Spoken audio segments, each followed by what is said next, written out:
യേശുവിൻ്റെ ഏറ്റവും പ്രിയമുള്ള കുഞ്ഞെ, പ്രഭാഷകൻ 18:13 മനുഷ്യൻ്റെ സഹതാപം അയൽക്കാരോടാണ്.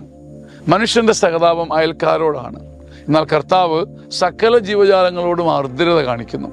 നമുക്കിഷ്ടമുള്ളവരോട്, അടുത്ത് നിൽക്കുന്നവരോട്, നമ്മുടെ അയൽ ബന്ധങ്ങളിൽ, നമ്മുടെ കണ്ണത്തും ദൂരത്തുമൊക്കെ നമ്മളെ താങ്ങിയും സ്നേഹിച്ചുമൊക്കെ നിൽക്കുന്നവരോട് നമുക്ക് സഹതാപമുണ്ട്.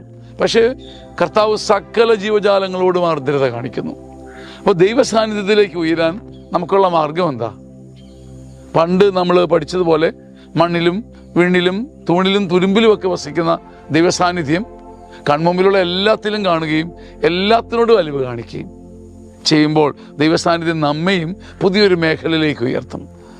നമ്മെ സ്നേഹിക്കുന്ന, നമ്മെ ലാളിക്കുന്നവരോട് കരുണ കാണിക്കാനും സഹതാപം കാണിക്കാനും എളുപ്പമാണ്. എന്നാൽ എല്ലാത്തിനോടും എല്ലായ്പ്പോഴും കരുണ കാണിച്ചാൽ നമ്മുടെ ആത്മശക്തി അതുല്യമായിരിക്കും. ആമേൻ.